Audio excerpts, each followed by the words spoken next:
කොල්ලා රටිත් නැතුව උඹට කොහොමද දරුවෙක් ලැබෙන්නේ?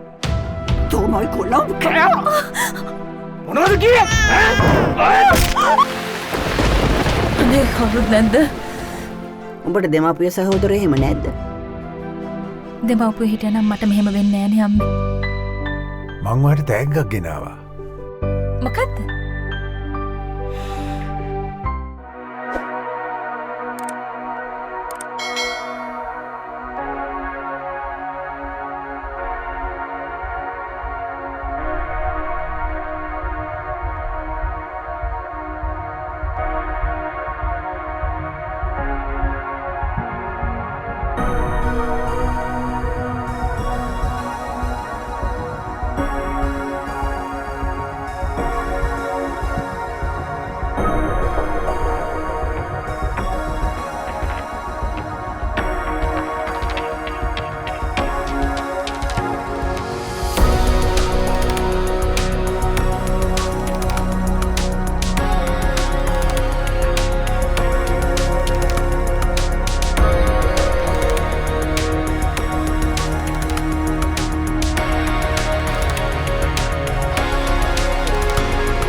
මගේ ලේලි හැටියට බාර ගන්නේ නැහැ. නෝනාම අලුත් නෝන වම්මනි දානවා. සෙල්ලම් වන්දනා මගේ දුවගේ අම්මා වෙන්න යනවා. එයා හැමදාම මේ වෙලාවට ඔතනට එනවා. හෙලෝ. අයිබෝන්. මගේ හිතේ තියෙන්නේ ඔයා ගැන අනුකම්පාව. ඒ වගේම ආදරය. මොනර විලක් කියන්නේ ඇත්තටම මම හිතන්නේ චිත්‍රපටයක් හැටියට ගත්තොත් මේ චිත්‍රපටය කියවෙන්නේ ගැහැණියෙකුට වෙන්න පුළුවන් සියලුම ප්‍රශ්න අඩත් ඒතකම් මේ හැම දෙයක්ම වෙන්න ලෝකේ වෙන්න පුළුවන් හැම දෙයක්ම වෙච්ච කාන්තාවක් ගැන තමයි වන්දනා කියන මේ ගැහැණිය ගැන තමයි මේ චිත්‍රපටයේ දිව යන්නේ. ඉතින් ඇත්තටම මේ චිත්‍රපටයේ ගැහැණිය මූණ දෙන එක පරිච්ඡේද තමයි මේ චිත්‍රපටයේ තුළ මේ අධ්‍යක්ෂකවරයා දෙන්නට උත්සාහ කරන්නේ. ඉතින් ඇත්තටම කිව්වොත් වෙනස්ම කතාවක් මම හිතන්නේ ප්‍රේක්ෂකයන්ට වෙනදා නොබලපු වෙනස් අත්දැකීමක් ලබා ගන්න පුළුවන් චිත්‍රපටයක්. ඉතින් නවක අධ්‍යක්ෂකවරයෙක් වෙන රසික විසින් තමයි මේ චිත්‍රපටය නිර්මාණය වෙන්නේ. ඉතින් ඇත්තටම මේකේ ඔසද කියන චරිතය තමයි මම පනපවන්නේ. ඉතින් කතාව අවසානයේ මොකක්ද වෙන්නේ කියන එක ඇත්තටම ඇවිල්ලා බලන්න ඕනේ. ඉතින් ප්‍රේක්ෂකයන්ට ආරාධනා කරනවා ඇවිත් මොනර විලක් චිත්‍රපටය බලලා ඔබේ ගුණදොස් කියන්න කියලා. කොහොමද? රසික ලියනගේ මහත්මයාගේ නවතම සිනමා නිර්මාණය මොනර විලක්. මම රංගනයෙන් දායක වන මම විශ්වාස කරනවා මගේ ආදරණීය ප්‍රේක්ෂකයන් ඉල්ලා සිටිනවා මේ ඉතාමත් ලස්සන පවුලේ චිත්‍රපටයක්. ඉතින් ආදරණීය ප්‍රේක්ෂකයන්ට මේ මාසේ 24 වෙනිදා සිට සිනමා හල් වලට වෙනවා. ඉතින් නව පරපුරේ අධ්‍යක්ෂකවරයෙක් හැටියට රසිකට සුබබන්ධනටත් ඒ වගේම මේ චිත්‍රපටි තාමත් විශිෂ්ට රංගන ශිල්පීන් 500ක් රංගනයෙන් දායක වෙනවා. මමත් ඔබ හමුට එන්නේ මේ රංගනයෙන්. ඉතින් මගේ ආදරණීය ප්‍රේක්ෂකයන් ඉල්ලා සිටින මේ චිත්‍රපටිය 24 වෙනිදා සිට සිනමා හල් බොහෝ ප්‍රමාණයක තිරගත වෙනවා. ඉතින් ඇවිත් මේ චිත්‍රපටිය නරඹන්න. මේ පවුලේ චිත්‍රපටියක් විශේෂයෙන්ම කාන්තාවන් වෙනුවෙන් හදපු චිත්‍රපටියක්. කාන්තාවක් සිද්ධ වෙන කාන්තාවක් මුහුණ දෙන වර්තමානයට තමත්ම ගැලපෙන සිනමා නිර්මාණයක්. ඉතින් මගේ ආදරණීය ප්‍රේක්ෂකයන් අනිවාර්යෙන් ඉල්ලා සිටිනවා මේ චිත්‍රපට නරඹන්න. ඉතාමත් ලස්සන සහ ඉතාමත් ලස්සන ගීත තියෙන චිත්‍රපටයක්. ඉතින් මේ චිත්‍රපටය විත් නරඹන්න. ජය වේවා. ඇත්තටම අද දවසේ මට නම් විශේෂ දවසක්, හරි සුන්දර දවසක්. මොකද රිදී තිරේ මම චිත්‍රපටි ගන්න රඟපෑවා. අද දවසේ මගේ රංගනේ මට ඇත්තටම බලන්න බැරුව ගියා. මම ටෙලිනාට්‍යයක ෂූටින් ඉඳලා ආපු ගමන් ඇත්තටම මට හරි සන්තෝෂයි. සුන්දර කතාවක්. අවසානයේදී ඇඬෙන තරමට දැනුණා ඒක. ඇත්තටම හරිම සතුටුයි. මට කියන්න වචන නැති තරම් අපේ අධ්‍යක්ෂකතුමා ඉතාමත් සාර්ථක හොඳ නිර්මාණයක් බිහි කරලා තියෙනවා.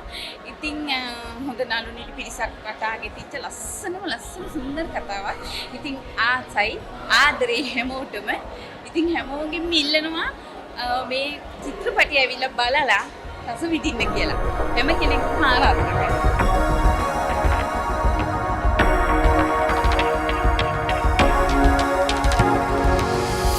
මගේ අම්මා වෙනුවෙන් නියෝජනය කරන්න ආවේ.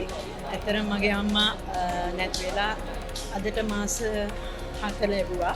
ඉතින් මටම පුදුම හිතුණා ඇත්තටම මේ ඇය ඇත්තටම ඉස්සර ගායනා කරපු විදිහටම මේ ගායනාව මේ 89 දියාගේ අවුරුදු 89 දී මේ ගායනා කරලා තියෙනවා. මට ඉතාමත්ම මේ ඇත්තටම සන්තෝෂ හිතුණා. ඇත්තටම දුකකුත් හිතුණා.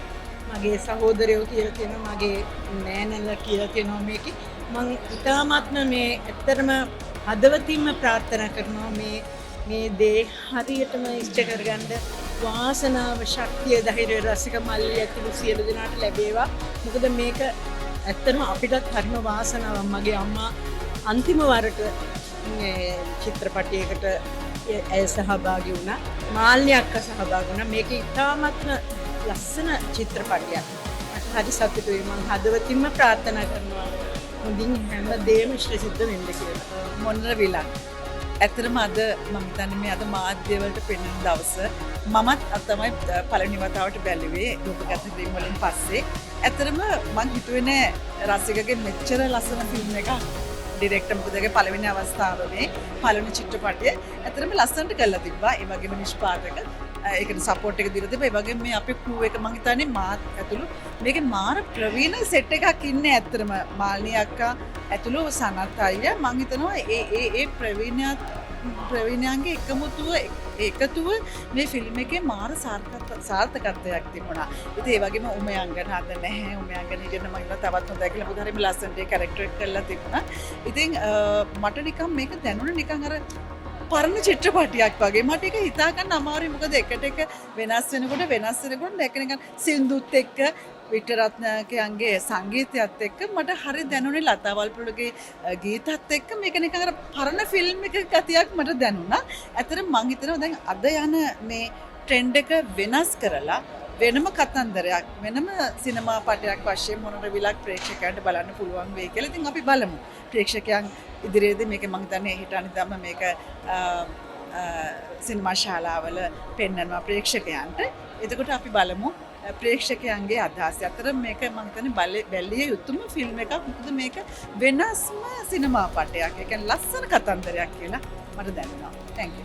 රසික මල්ලිගේ මොනර විල කියන ෆිල්ම් එක බලන්න අවසූපතන්න ආවා.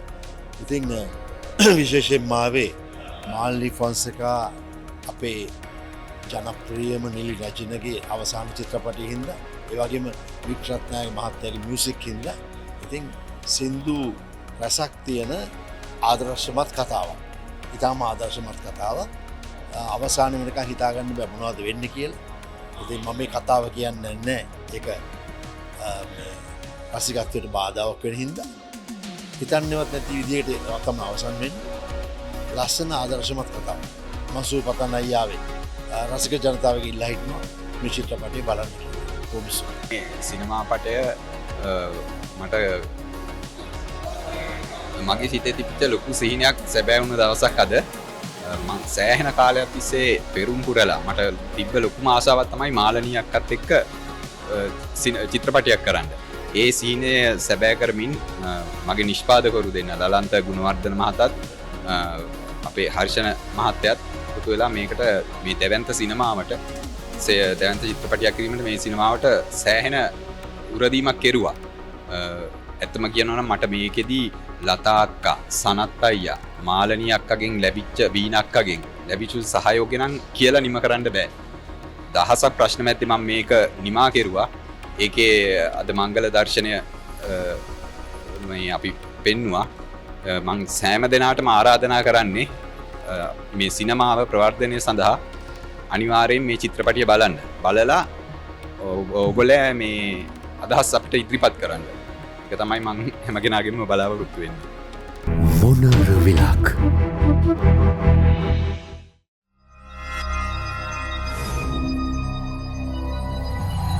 HU Creations